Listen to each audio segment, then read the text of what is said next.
Hello there, fellow truth seekers. This is Doug coming to you once again here on this here Shabbat. I hope all you folks had a good week, that you've been blessed, and that you've done what I usually say for all of us to do, and that is to be good Bereans and study the Word and get some truth, get the real truth. Today, I kind of want to talk about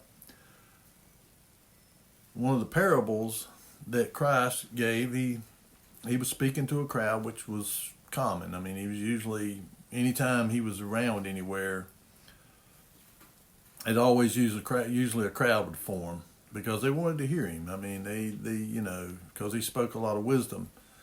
And he didn't speak like the Pharisees and the Sadducees and that bunch. The way he spoke was with an authority that they didn't have. He had the authority of the Most High. And so this parable is about the rich fool. And, I'm going to begin. This is in the book of Luke, chapter 12. And I'm going to begin at verse 13. And it says that, "And one of the company said unto him, Master, speak to my brother that he divide the inheritance with me. And he said unto him, Man, who made me a judge or a divider over you?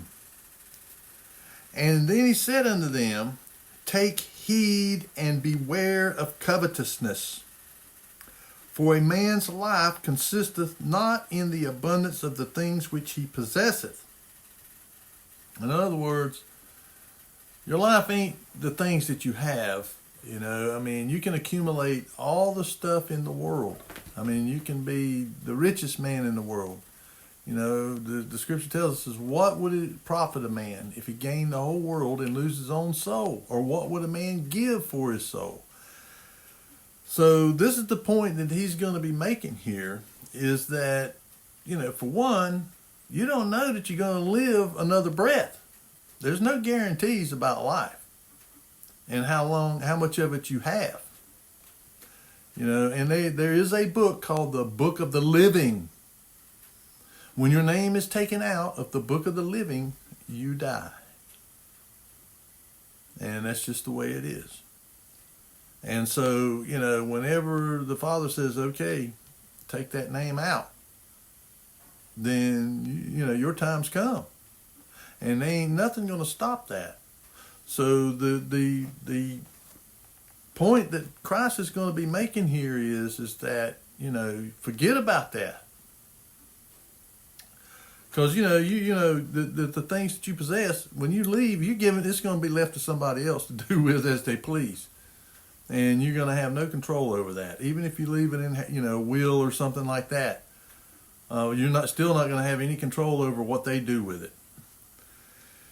All right, and here in verse 16 it says, "And he spake a parable unto them, saying," excuse me, "the ground of a certain rich man brought forth plentifully. And he thought within himself, saying, What shall I do? Because I have no room where to bestow my fruits. And he said, This will I do. I will pull down my barns and build greater, and there will I bestow all my fruits and my goods. And I will say to my soul, Soul, thou hast much goods laid up for many years. Take thine ease, eat, drink, and be merry. But God said," or Elohim said unto him, Thou fool, this night thy soul shall be required of thee. Then whose shall those things be which thou hast provided? So is he that layeth up treasure for himself and is not rich towards God." In other words, he's saying that people that think like that, is the same way. You know, it says, so is he that layeth up treasure for himself and is not rich towards God. You know, when you have all these people that store up, tremendous amounts of stuff and money and gold and silver and wealth and all, and they kind of say the same thing within themselves as this guy did. Soul, what do you lack now? You have much goods laid up for many years. Take thine ease. Eat, drink, and be merry. Not knowing that at any time their life could be required of them. And then he said unto his disciples, this is in verse 22, therefore I say unto you, take no thought for your life, what ye shall eat, neither for the body what ye shall put on. The life is more than meat, and the body is more than raiment. Consider the ravens, for they neither sow nor reap, which neither have storehouse nor barn, and God feedeth them. How much more are ye better than the fowls? And which of you which taketh thought can add to his stature 1 cubit? And this is a twofold. This seems to be, when you look at this is really a twofold message, because now he's telling you not to worry. Because that's what it's talking about. Which one of us, by worry or by thought, can add to our height, or can take the old gray hairs there and turn them back dark? Who can do that? None of us. I don't know if y'all can hear that, but Mama Olive is back there howling. I had to take her back there and put her in the back. And I keep hearing a cat outside. It's a tomcat. She's in heat. And she's been like that for the last 3 or 4 days. I mean, just wailing. And I can hear her back there. And then every now and again I hear one outside out there. Sorry about that. Not much I can do about it. Just try to keep her from going outside. It says, if ye then be not able to do that thing which is least, why take ye thought for the rest? Consider the lilies, how they grow. They toil not, they spin not. And yet I say unto you that Solomon in all his glory was not arrayed like one of these. And I don't know what particular kind of lily he was talking about, but I've seen some like the stargazer lilies and stuff like that. The things were beautiful. I mean, incredibly beautiful. And yet they don't spin, they don't toil, they don't do anything. They just come up, and then, but he also talks about how tomorrow they're cast into the furnace. The sun comes along and bakes them. Again, another, indication of how our lives are comparable to that. They're like a vapor. We're here one day and gone the next. And it's not the length of your life that's important, but what you do in your life that's important. And, what you do for the kingdom and for our Creator. And he says, if then Elohim so clothes the grass, which is today in the field and tomorrow is cast into the oven, how much more will he clothe you, O ye of little faith? And here he's talking about faith too, belief. And, I'm not going to say who or what, but, I try to get this across to people that all your worrying, all your sitting there fretting, doesn't change what is. The thing that you have to do, and it is, and this is what I've always said, if you can do something about your situation, then you do it. You do what you're capable and have the ability to do. If it's something that you cannot do anything about, then sitting around worrying and fretting over it, it's not going to change that. What you've got to do is that's when you have to exercise your belief, your faith, and that things will be okay, that the Father will take care of your needs. Doesn't say your wants, your needs. And so we have to keep that at the top of our mind.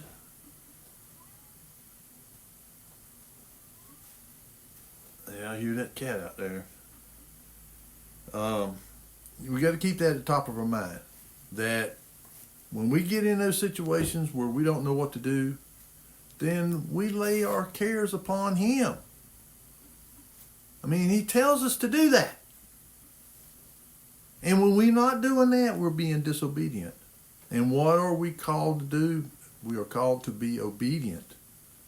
We're called to be obedient. That's what Christ came to show us how to do. He lived His life in perfect obedience to the Father. And that's what we have to do. And this is His words. These are the words in red. That's Him speaking and telling us this. So, verse 29, and seek not ye what ye shall eat, or what ye shall drink, neither be ye of doubtful mind. In other words, there again, belief, faith. And that's what I try to tell my other half, is that, that's when you sit around, you fret and worry, and you just keep going on and on and on about it. That's not displaying faith. Just the opposite. I just pray about it, and I leave it in the Father's hands. And I go on about my business, go on about my life, and I don't dwell on it. And it seems that He always comes through. Somehow or another, things always work out. And so, without me, the only thing He's asking me and you to do is to believe. And if you don't believe, then if you can't believe in something that you can see, the world around you, then how in the world are you going to believe in Him and in our Messiah? You can't. You cannot believe in them and don't believe what you see around you. The actions of the Father on our behalf when we believe. And so we have to exercise our faith and belief. And it says, neither be ye of doubtful mind. Don't be of a doubtful mind. For all these things do the nations of the world seek after, and your Father knoweth that ye have need of these things. But rather seek ye the kingdom of God, and all these things shall be added unto you. Fear not, little flock, for it is your Father's good pleasure to give you the kingdom. And we have to understand that that's our ultimate objective and goal, is to be in His kingdom. And then all things will be ours. As I've talked about before in previous videos, this life is a test. It's a trial. And it's on belief. It's on faith.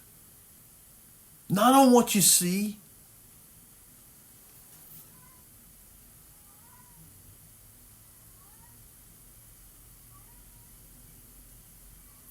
That cat's going at it out there. And I never see a male cat. I never see a male cat around. I never see a cat, period. But they just come out of the woodwork I mean, as soon as she starts that wailing, they start showing up. And it's ones I know she's been with before because it's probably the same cat that these kittens come from. But anyhow, I need to get off of the cats, but they keep distracting me. But this is the test. This is the test of our belief, of our faith. You know, we have to take things on sight unseen. And that we're laying up our treasures for the kingdom of heaven. For the kingdom that is to come. And forget about, you know, worrying over little things that, you know, people worry over the littlest things too. And that's, you know, I can see people being stressed a little bit about over something serious. You know, you're going to lose your house or you're going to lose your job or something like that. I mean, I can understand. I understand. That doesn't mean I agree with it. You know, because that's when we're being tested. If we're believers, if we're truly believers, we're going to be tested. And there's just no way around it. And we have to understand that we're going to be tested. And so we have to do what the scripture tells us to do whenever we're tested. One, you know, we got to pray. You know, it's just like temptation. You know, it says, pray ye be not led into temptation, but deliver us from the evil one, you know, because he is going to come and tempt us. That's his task. That's the task of Hasatan, the Satan. That is his task, is to tempt us and to deceive us. And so, you know, and like he did this man here, he deceived this man, you know, because the man, you know, believed in himself that, you know, that he provide, you know, that, you know, it's like he made it come up out of the ground in abundance, you know, that he was the one responsible for it. Never giving the Father the credit for giving him an abundant harvest and thanking him for the abundance and sharing the abundance, you know, that he had. You know, he should have, you know, shared that and of course tithed. And of course they were required to tithe. I mean, they were, you know, the people that had animals and that raised crops and stuff were required to tithe. And to the temple. And it was to be used for one, to feed the priest and the people that serviced the temple. But it was also to be for the widows and the orphans, for those who were fatherless, and the wives who were without husbands, who had, you know, lost their husbands. It was to be for them. Because, you know, a woman wasn't allowed to go out and work a job and all that. They were homemakers. They were, you know, their domain was the home, to raise children and to keep a home and all. I mean, you go read there in Proverbs, you know, about a virtuous woman, what a virtuous woman really is. And it says she's worth more than pearls and precious stones. Because they're homemakers. They make a home that's comfortable and, you know, fit to live in, and they raise their children and they teach them, and, you know, which is what we need to be doing now. Instead of turning your kids over to the public fool system, where they are indoctrinating your kids and teaching them the ways of Baal and Ashtaroth and Moloch, you know, teaching them about abortion being all right, and transgenderism, and homosexuality, and, you know, worshiping false idols and all this stuff, you know, worshiping money and worship, you know, the material things of the world, and teaching them not to believe that there's a God, that you're just a function of random chance. You know, this is what they're teaching them. No, you need to teach your children. And the critical time is between birth and 5 years old. That is the most critical time in their life where you alone can determine their belief system, and you can instill it in them. You know, these Muslims over here, the people that are in Islam, they start teaching that hatred and stuff to their children very early. I mean, as soon as they're able to set up. And that's, how they program this into them, to where, that's the reason it's so hard to convert a lot of them when they're older, because, the Bible says, train up a child in the way it should go, and when they're old, they will not depart from it. So it's very imperative that you teach your children the values and the truths of this word early.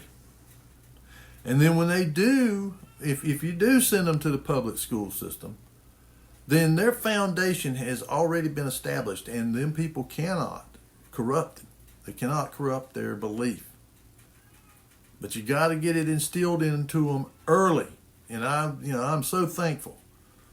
Even though I've drifted and, went astray, like the prodigal son, my mother instilled it in me very early on. Some of my first memories is being in the nursery, at the church, whenever I was just an infant. And then I remember, I have vague memories of being in the congregation once I got up big enough to where I could go in there. And so, that's a lot of my early childhood memories. That's what I remember. And that's, and I'm so thankful that my mother did instill that in me.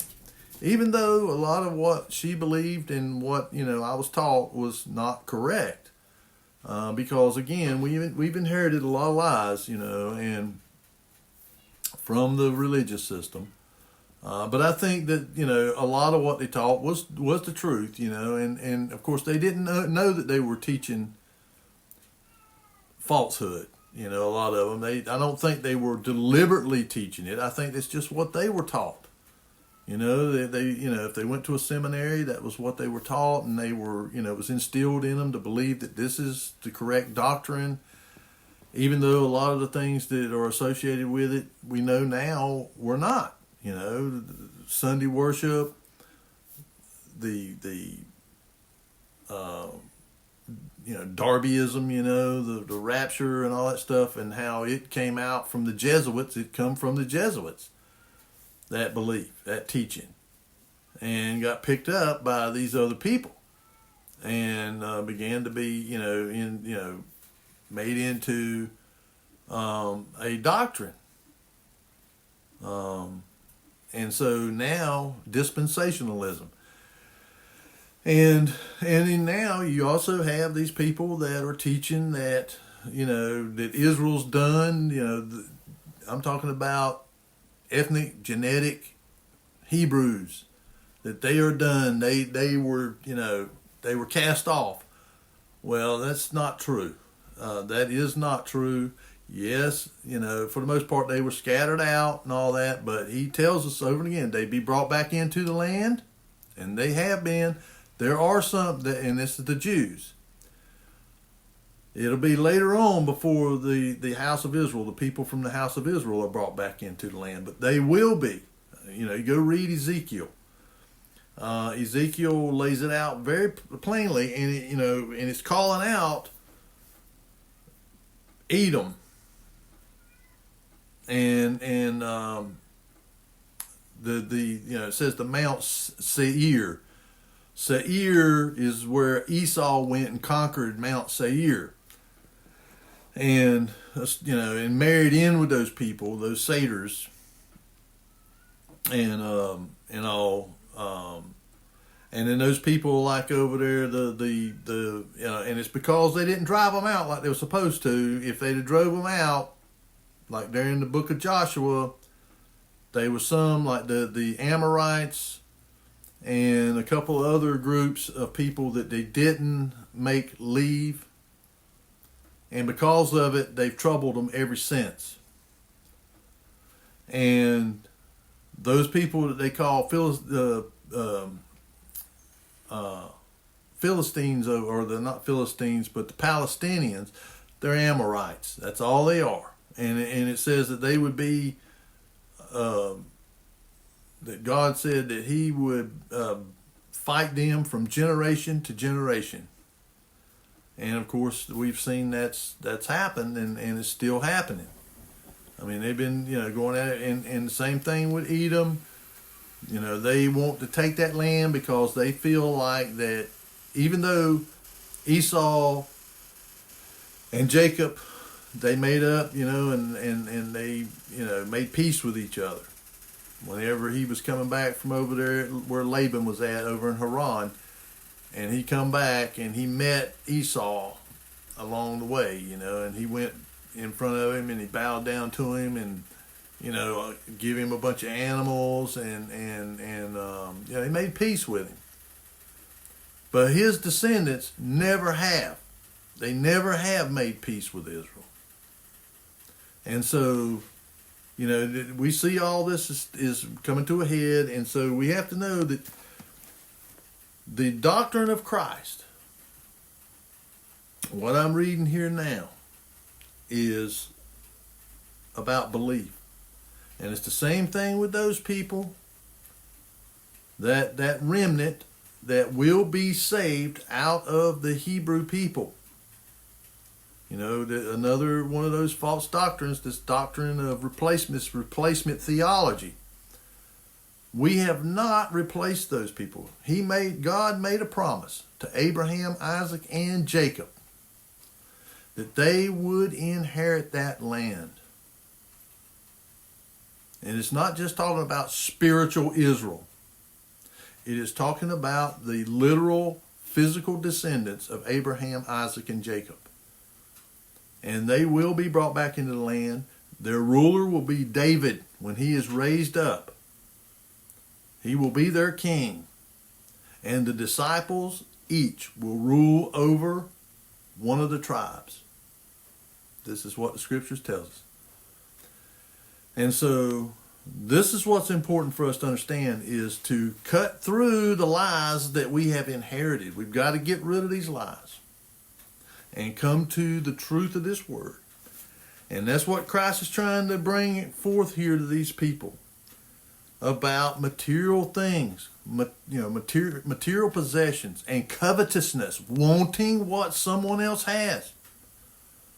Your neighbor drives up in a brand new, Ford F-150, with all the trimmings and stuff like that, and you're over there with your tongue hanging out. Oh man, I gotta have one of them.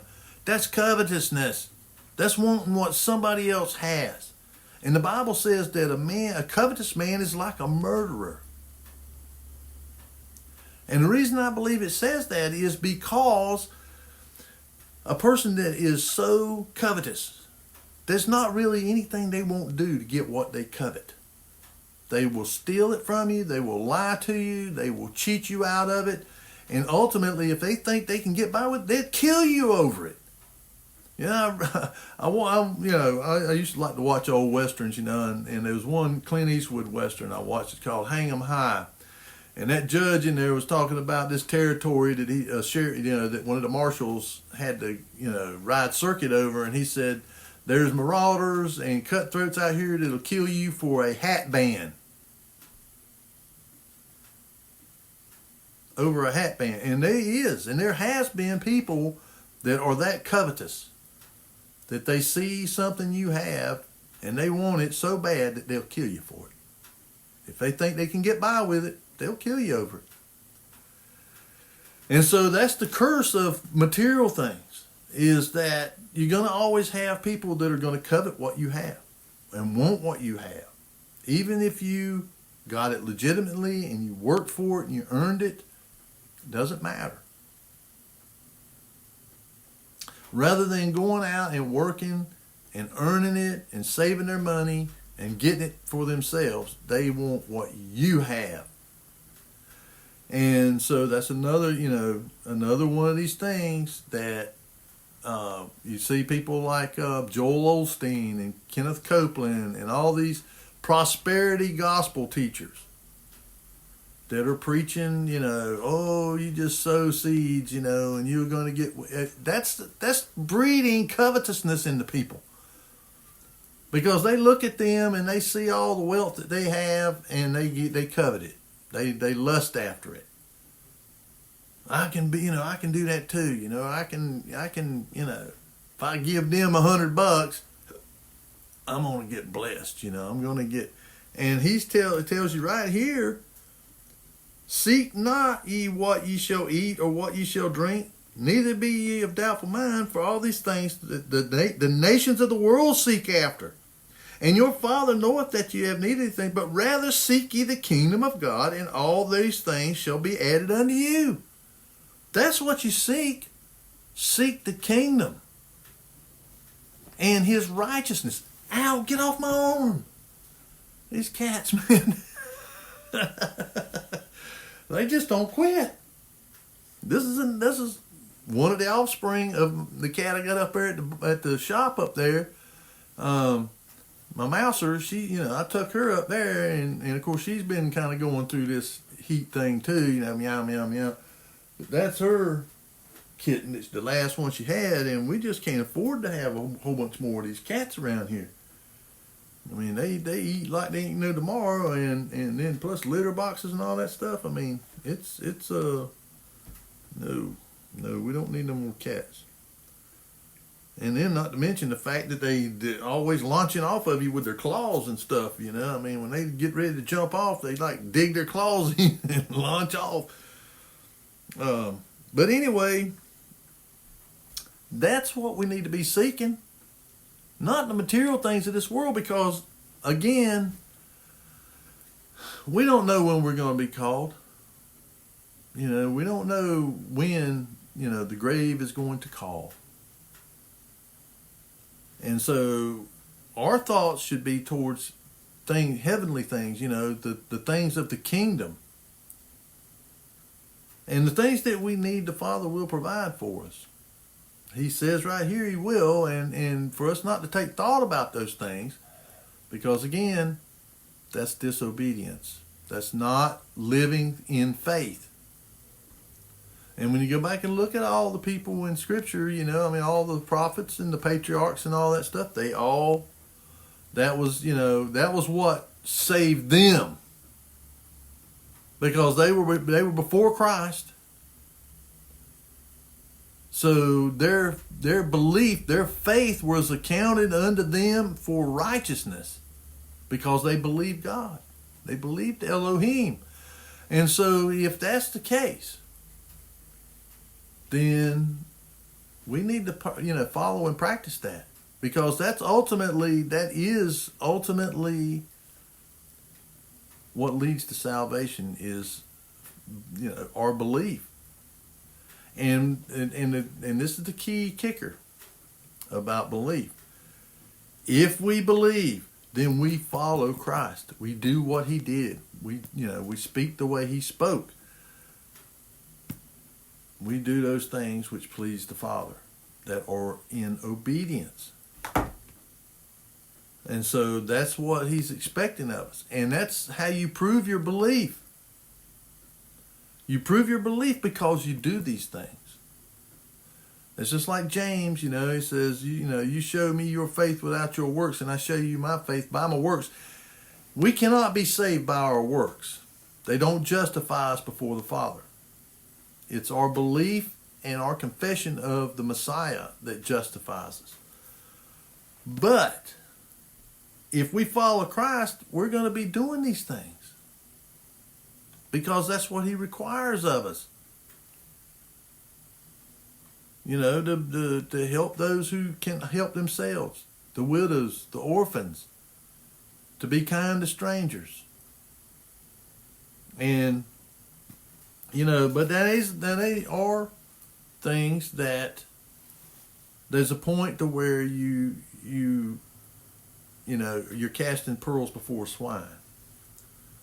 An example of that is, and I'm not going to name anybody, but today, there's a boy comes by the store there, and he wanted water. Well, I told him, he could have, I thought he was wanting to know if we had water, so I told him we had water there in the store, in the store there. And he grabbed one, and I don't work on Saturday, so I was just sitting there. Becca, she does. I try to. I can't make her do anything. It's her store. She's the one that has to answer for it, not me. I told her I didn't want her to do it. I don't think she should be, but that's up to her. But I thought he just wanted to buy a bottle of water, so I said, well, it's over there in that cooler. And he grabbed one up and started to go out the door. I said, well, you got to pay for that. He said, well, I don't have no money. I said, well, then, I said, you just want something to drink. So Becca got him a glass of water. And then he's bumming cigarettes, wanting to bum cigarettes and stuff. And of course, I'm not supplying people with cigarettes. I'll give you something to drink and I'll give you something to eat, but I'm not going to supply your habits. And, and the thing is I feel sorry for the guy. But, there's a preacher that's tried to help this guy. He's got a substance abuse problem. He's just tried to help him over and over and over and over again. And the guy spit on him, cussed him out. And his own people don't want nothing to do with him because he's had opportunities to go to a therapy or whatever. So, one of these where you stay there and they get you off of it and get you into whether it's a 12-step program or whether it's a religious, whether they're religious or whatever. I don't know, but I know a lot of those programs are run by churches or whatever. And he just keeps leaving. He won't stay and go through it, get off the stuff, stay long enough to get it out of his system. He's and so there's a point where you just have to let people go and say, well, I'm not going to empower you to continue in your sin, continue in your habit, and where they just sometimes people have to hit the bottom. I mean it's hard, but it's tough love if you want to call it that. But there's times when people have to come to terms with it, and when people are trying to help you and you refuse it, and you just spit in their face basically and tell them I don't want your help, but then you call them back because you want somebody to give you food, give you money, so you can go and get more drugs or whatever. Basically you wanting somebody to empower you to keep your habit. That's what he's doing with his folks. He's wanting to lay up there and stay there and eat their food and live off of them, and then just go out and party and have a good time and come back there with somewhere to lay his head. And there just comes a point where you just have to stop, because all you're doing is encouraging them. You're not helping them. If you try to help them and they refuse it, they refuse to stop doing what they're doing, they continue to do what they're doing, then there's a point where you just have to say, hey, you cut them off. And, they just have to suffer the consequences of it. And, because, for one, we're, like everybody now, just your average people, working people, everybody's struggling. And of course, the Bible plainly tells us that charity begins at home. You take care of your own first. And a man who doesn't provide for his own is worse than a vagabond. Okay, and so we are required to take care of our own first. And I'm not going to take food out of my own family's mouth to take care of somebody else that won't get out and do for themselves. If it'd be different if they were handicapped or sick or something and they were not able to work, that's different. But when you're perfectly capable of walking up and down the roads, looking for dope and all that kind of stuff, and you're perfectly healthy, and you're young, got your youth, then you need to be getting a job. I mean, a man that don't work don't eat, is what Paul said. And my grandmother used to say that. She said whenever during the Depression, they live near a railroad, and they'd be hobos or whatever, come up and down the railroad, and said they'd show up at her back door, wanting something to eat. And she said, okay, yeah, I'll give you something to eat. But you see that cord of wood over there? You bust up that cord of wood and stack it. And then you come up here and I'll have you something to eat. And then she would give them something to eat, and then she would pack them up a little bag or something with an extra biscuit and, piece of fat back or whatever they had back then. And, maybe give them a little jar of milk or something, and okay, here you go. And she wouldn't give you something to eat unless you got out there and worked. She wouldn't do it. And that's the way she told us. You don't do stuff around here and work and all that. You ain't eating at this table. And that's command for men. Doesn't say that about women. It says it about men. Because women have a separate responsibility. Theirs is to the home, to raising children. That is their profession. That is their job. And there is no greater job than that. They're raising up the next generation of children. So it is imperative. And why women wouldn't want to do that, I don't know. I mean, you just got all these, independent feminists and stuff that want to go out here and compete with a man. I can do anything a man can do. Well, that's, I'm not putting women down, but that's not true. There's a whole lot of stuff that women can't do that men can do. You're just not made for it. You can try. It's just like people saying, Rebecca wanted to go to work with me when I was doing contracting. I said, well, this is not a woman's job. This is a man's job, And she says, I can do anything, I can do it. I said, all right, you want to do that? Come on. And so, to me, she's an apprentice. She don't know nothing about what I do. I'm a skilled contractor. Okay, you tote the tools. You go, when I need something, you go back to the truck and you get it and bring it back up here. You tote it.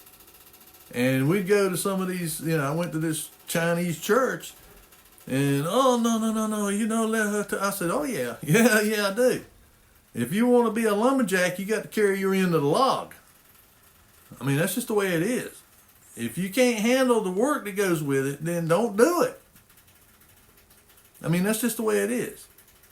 And a lot of people kind of don't like that idea, but that's just the way it is. If you can't do the job without having some man have to help you do the job, then you need to go find something else. Because this is the work that's required to do this job. And so you got to do that. And of course, that's why, in some of them jobs like that, you just don't see that many women. I mean, there is a few here and there, but that, that are strong enough or whatever to do it. But, and of course, I'd get grief about that. You're you're a masochist or whatever they call you whenever you're what is the word they use for that?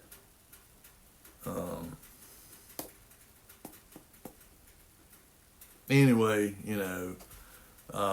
they get me down the country about it, but I believe what this right here says, and it says that God created man and a woman, and He created each one of them with a different purpose, a different role to play in the marital relationship, and neither one's task was any greater or any better than the other.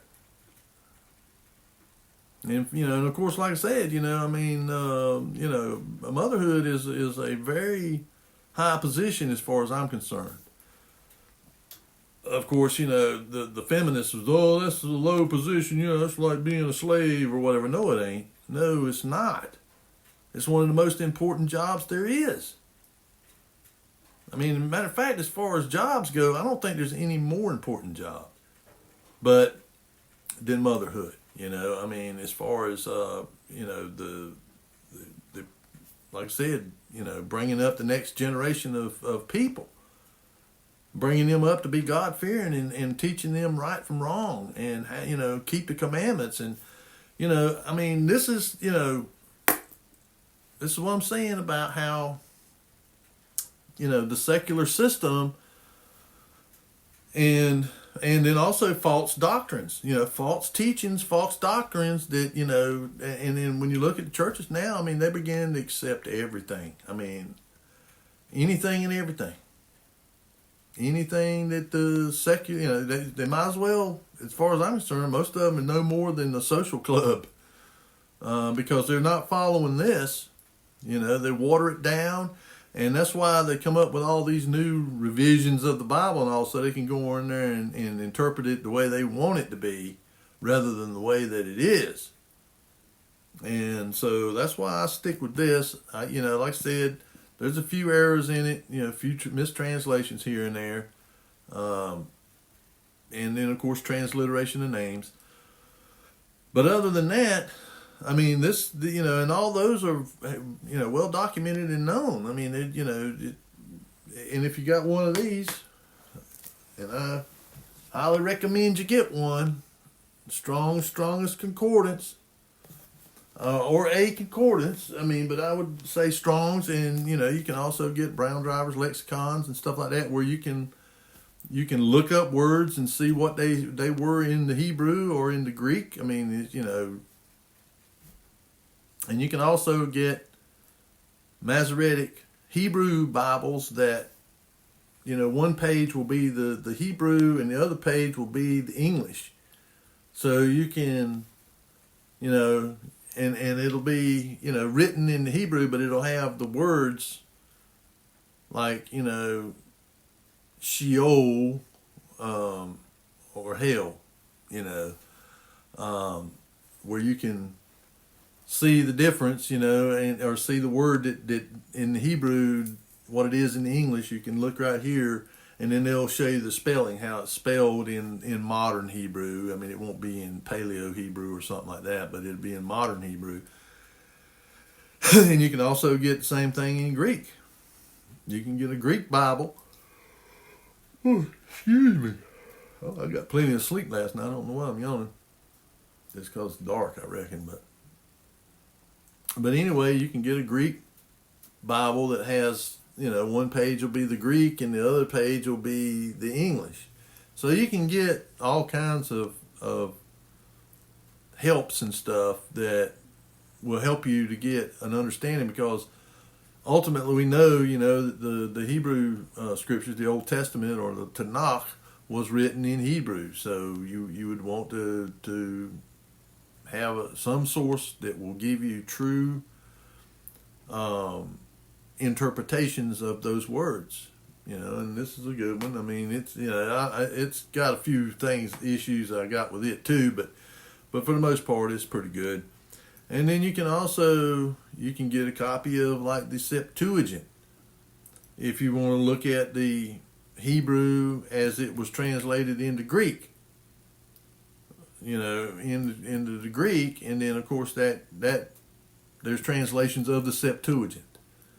So, and that's one of the books that confirmed Daniel existed when he did, because as people try to say that the book of Daniel was written hundreds of years later than when it really was written, because of the prophecies. They just got to deny those prophecies. Oh no, the only way he could have knew that is he had to live after it happened. Well, when you go look at the Septuagint, the book of Daniel was in it. And it was there before the Romans. It was there before the Greeks, or before Antiochus. I mean, it was there. It was translated before Antiochus Epiphanes come along. Antiochus IV. That committed the abomination of desolation during the time of the Maccabees, which was around 170 BC. Well, the Septuagint was written in like 270 BC, 100 years before, So there was things that happened after that Daniel had prophesied. And of course, the book that prophesied at Daniel is in the book of the Septuagint. And it's also in the Masoretic text, in the Tanakh. So the point is that I'm trying to get here is that we need to live on belief, live on our faith, do our good works, And the reason we do the good works is just like James said, so that people will see. You know, they can't see your belief. But if you're doing these things that the Bible tells us to do, then they see that. They can see that and they say, well, you know, this guy really does believe what he says. He's doing it because he's doing the things that the Scripture tells us to do. And of course, one is to, you know, we don't live by bread alone, but by every word that comes out of the mouth of the Father. And this is His word. This is what we live by. And if we're going to be obedient, then it means keeping the faith and not, you know, putting our trust in material things, because those things are fleeting. And even for the wealthy, I mean, how many times have you heard about these people, you know, become multi-billionaires, you know, and the next thing you know, they all been in the soup line. You know, they made the wrong investment or something and lost it all. Or they squandered it all. You know, they let their wealth go to their head and they went out and started buying up everything, you know, and you know, and all of it turned out to be losers, or, you know, bought up a bunch of big, you know, had big fancy houses everywhere and yachts and, you know, jets and all that stuff. And next thing you know, look at the bank account and they ain't got no money. They got a lot of stuff, but they don't have no money. I mean, they squandered it. And so, you know, and for a lot of these, you know, ultra rich billionaires and stuff that are tied up in, you know, the stock market could crash. I mean, it could come crashing down at any moment. I mean, every time it's ever come, it caught people by surprise, with the exception of just a handful of people that they've been playing it the same way for over 100 years, and they're the ones that always make out. They know exactly when to sell. They know the signs. They know exactly when to sell. And they're the ones that ends up causing it to crash, because they start selling. And you know, they started out, and when they start selling, it causes everybody else to start panicking. And, you know, and when the market does that, then all of a sudden it starts collapsing and the stock values just plummet. And those people are just desperate to get out of it. And so they end up selling it for a fraction of what they paid for it, just so they could get something out of it. And guess who's waiting there to buy it? Those ones that were at the very top, that sold right there at the top. They're waiting right there on the sidelines, waiting to buy it all up for a song and a dance. They've done it over and over and over again. I mean, nothing new. But you see, this is how they operate. And so the little guys, the little investors in there, they the ones that get took every time, because they're putting their faith and trust in something that has no stability to it, that has no foundation to it. But we know that if we build our belief on the true foundation, then nothing's going to tear that down. Nothing's going to break that down. And who is that? On the Messiah. He's our foundation. And if we build on that foundation, then the storm can come, you know, the earthquake can come or whatever, and it's still going to be standing. And the material things, I mean, you know, it's not saying that we can't have anything. I mean, that's not what it's saying there. It's saying that basically just don't put your faith in that. Don't put your trust in that. Don't believe that is the sum total of your being and what you are, is the things that you possess. Because there's nothing further from the truth. I've never seen a hearse, you know, with a U-Haul behind it. I mean, because you don't take any, as surely as you come into this world with nothing, you're going to go out of it with nothing. You don't come in here with nothing. Naked. You come into the world butt naked, and you don't. If it wasn't for you folks, you wouldn't have nothing. No clothes or nothing. But, and when you leave, yeah, you know, they put clothes on you, but in reality, I mean, you still going out the same way you came in. You're going out with nothing. And like he told this guy here, he says, thou fool, this night thy soul shall be required of thee. Then whose shall those things be which thou hast provided? His offspring, his children, uncles, cousins. I mean, if he didn't have no children or whatever, and if there is no heirs, the state, or the town, or they're going to get it. And of course, it didn't keep him from dying. Having all that money. I mean, there's a lot of these rich people who think somehow or another, man, these geneticists or something, they're going to figure out a way to extend my life for 500 years, and they may just do that. I mean, in these days that are coming on, I mean, we don't know, what these fallen ones are going to do as far as giving knowledge and technology to human beings. And it may be a part of the promises that they make to humanity to get them to follow after them. We can extend your life, if you just do, what we want, and follow, join with us, then, we'll extend your life. Because there's a place in there in Revelation where it talks about them people, wanting to die and they can't. They want to die, but they can't die. Wonder why? Is that because they've done something to them to where if they get hurt, they heal back up, they can't really die, as far as physically? I don't know. I don't know exactly what that means, but, at least that's what it says, that they'll want to die and they can't. So so these people that have, they building all these bunkers. I mean, all of these rich billionaires, because they know something's coming. They know that wouldn't surprise me if they don't start shooting some nukes around here before long. I mean, because the tensions are getting so high and all that.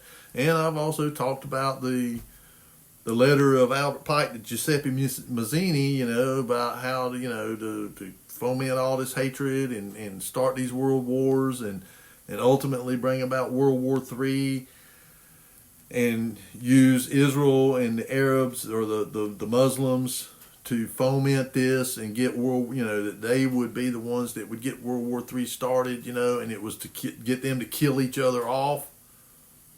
And then you'd have the nihilists and the atheists against the Christians, and then and once the Christians would overcome these atheists and nihilists and stuff, and they're the only ones left, that they're going to be so demoralized, the world's going to be in such a just a catastrophe, that they'll be willing to accept the pure doctrine of Lucifer.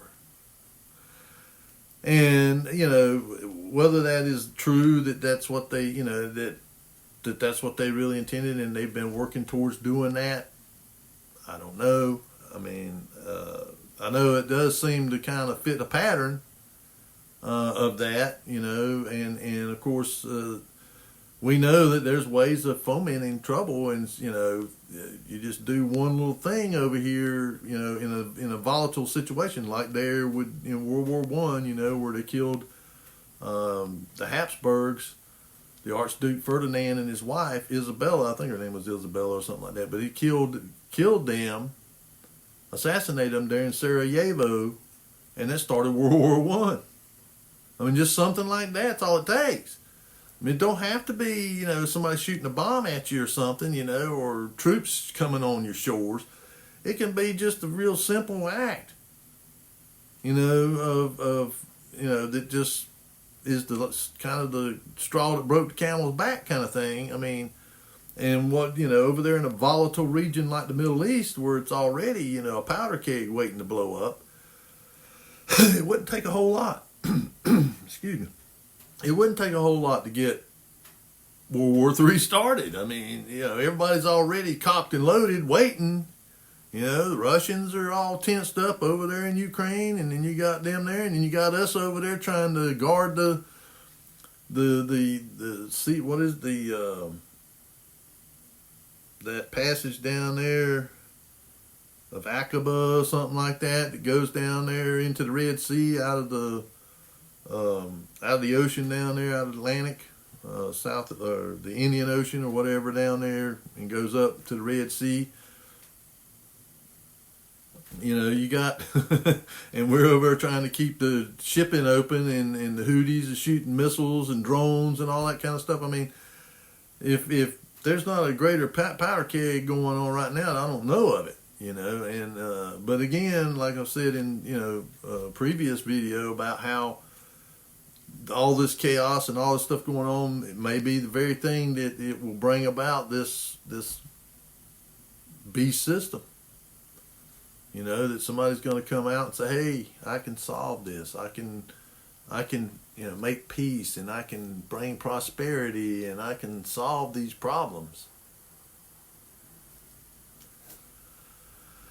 And and then you have a religious system that is backing you, that is promoting you, that is saying, "Yeah, this is the guy. This is the one."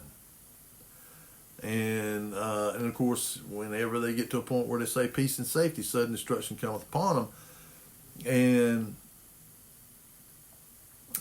that's what the world is looking for. They're looking for a savior, somebody that can come up and that can get peace. That can settle the differences, and that can bring prosperity back. And of course, look at China. China's collapsing. I mean, they're economically they're collapsing, and their debt is as bad as ours. I mean, and this is not just us, not just them. All the countries of the world, pretty much, are just they're collapsing under debt. Under fiat debt. But I just want people to pray for their belief to be strengthened. Stop worrying over stuff. Stop fretting over stuff. Like all this stuff that's going on. Christ told us, don't, in Matthew 24, Mark 13, Luke 21, he says in there, let your heart not be troubled, for these things must come to pass. And so, pray for your belief to be strengthened, and study the Word, for in here you can find peace, true peace, and not the peace that the world gives, but the peace of our Messiah, the Prince of Peace.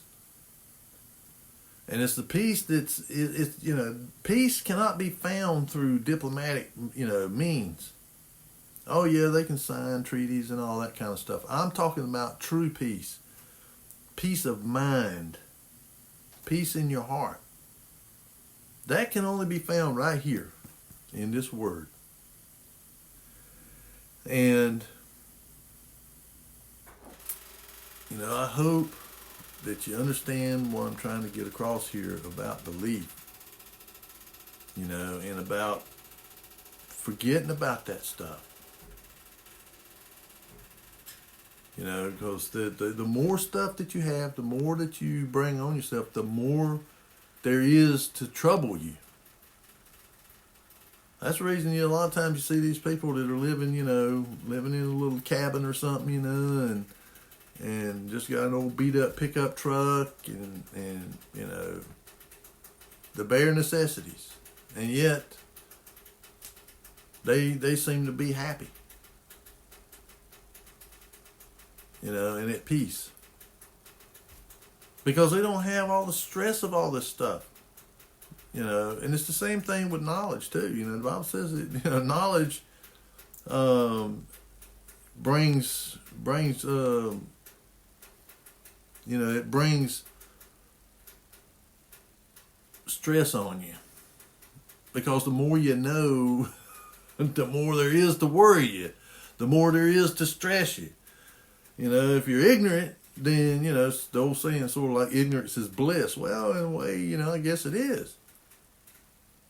But at the same time, in the world that we live in, we have to be prepared, and we have to, be mentally prepared and knowledgeable. But he tells us first to seek wisdom.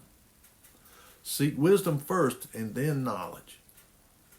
Because knowledge of itself is just that. And, you need wisdom to be able to use the knowledge for the right purpose. Because knowledge is, tree of good, the tree of knowledge of good and evil. Knowledge can be used for good or it can be used for bad. And so you need the wisdom to use the knowledge for good. And, and to be able to discern the times and the events that are going on and how to navigate it. How to navigate in it and how to be able to stand. Like Paul said, put on the whole armor of God that ye may be able to stand in the evil day, having done all to stand. Stand. And that's what we need to do. We need to put on that whole armor. We need to keep our belief. And we need to just learn to let go of the material world, the things of the world, and to store up the things which are important. The fruits. And to store up our treasures in heaven. For where your treasure is where your heart will be. And that's just the way it is. And so, I think I'm going to let it go there. I'm trying to get these videos down to a little more manageable time. Because I know it's hard to sit there and watch a 2-hour video. So I'm trying to narrow it down some, get it down, and just to get the point across as quickly as I can that we need to keep our belief. We need to learn to kind of let go of the material world, not put the emphasis on that, and not to make. And there's going to be people, because Christ said, not to lay up your treasures here on earth where rust and moth do corrupt. But and thieves seek to break in and steal, but lay up your treasures in heaven, for where your treasure is, there your heart will be also. So, that's what we need to focus on is, not laying up treasures here, because for one, we're going to die and we're just going to leave them to somebody else. And there's nothing wrong with leaving an inheritance to your children. The Bible talks about that. But the problem with inheritances is that you can look at, like say you look at some of these people like the Vanderbilts and the Carnegies and different ones, the DuPonts that left these huge inheritances. Well, some of them were smart about it. They made it into trusts to where they could only access a little bit of it at a time. Because they wanted their children to get out and make it on their own stuff and all that. And the ones that did do that, they're still around. They're still around, and they're still wealthy, and they still are loaded. But the ones who didn't, they're gone. Their wealth has been gone. And there were some that were incredibly wealthy and powerful families, and now it's gone because they squandered it. Because they didn't teach them to work and to earn it and how to manage it. Anybody can make money. The problem ain't making money. The problem is keeping the money. That's the problem. And for a working person, it's hard. For people that have a lot of money, if they're smart, they can hold on to their money. And they use other people's money. They'll go borrow money from a bank at a real low rate or something like that, and they can turn around and make a bunch of money off of it, and then they give it back to the bank, pay them their little 3 or 4% interest, and they made 20% off of it. And yet they had the money. They could have went and done it with their own money, but they don't do that. They use other people's money because they're wealthy enough that they can do that. So that's how that kind of stuff works. But anyway, don't lay up your treasures here. You know, I'm not saying it's, you know, it's wrong to have, you know, a few things, you know, here and there.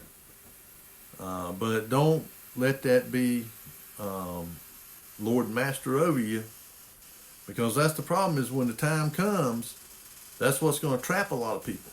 They're not going to want to give up their material things, their possessions, because it may very well come down that you have to lose your house and your cars and your property and all that, to keep from having to take, you know, to be chipped and all that stuff. Because whenever the digital currency and all that, you know, comes and then they start with the chipping and stuff, you know, unless you want to have that stuff put in your body, you know, they're going to tell you, you know, if you don't have it, you ain't going to be able to pay taxes. You're not going to be able to work. You're not going to be able to do anything. And if you can't work and pay taxes, you can't own nothing. And of course, they're trying to get everybody's property now anyway. You know, that's what all this stuff's going on is to you know, basically bankrupt everybody so that somebody like BlackRock or something like Vanguard, one of these big you know, investment funds, can come in and swoop in and buy it up for a song and a dance, and then rent it back to you. You will own nothing and be happy, according to the old Klaus Schwab. You know, that's the idea. That's what that's all about. And all of that, you know, sending all these people coming across the border down here by the millions, you know, I mean, from everywhere around the world, putting a, you know, huge load on the financial system. I mean, it's just, you know, just more to break, you know, bankrupt us. And then ultimately, you know, they're even trying to recruit a lot of them people into our military, because they know they can't use the military against us, because those are our own people. They're not going to come out here and shoot their own people. But you get a bunch of these foreigners in the military, they wouldn't have no problem doing it because they hate us to start with. And whenever it really gets to that point, that's what's going to happen. They're going to use these people that hate us against the true believers, the ones who refuse to take the, you know, the worship, you know, the Sunday worship and taking the mark of the beast, you know, and all that stuff. They're going to come after us, because they give them power to come, you know, to make war against the saints, and that's how they're going to do it. But anyway, enough of that. I love you folks. I thank you for watching the videos. You know, if you would, I'm not doing this to get, you know, likes. I'm not doing it to get subscribers or anything, you know, but by getting subscribers and likes and comments, it's supposed to push the algorithms to where they put it out to more people. And if you do feel, you know, like you want to, you can subscribe and leave a like, leave a comment, you know, tell me what you think about what I have to say. You know, whether you agree or disagree. I mean, I'm not going to get hurt. My feelings hurt if you got something to say that's contrary. But you know, as I always tell you, be good Bereans. You know, study the Word, pray and fast, and pray that your belief be strengthened, and follow Christ, follow His example. And then you can't go wrong. If you follow Him, follow His example, you won't go wrong, because you're going to be walking in obedience. And with that, I love you. I'm going to be praying for you folks. I always pray for you.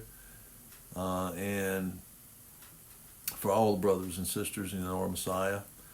And with that, I'll see you again on the next Shabbat, if Yahuwah is willing.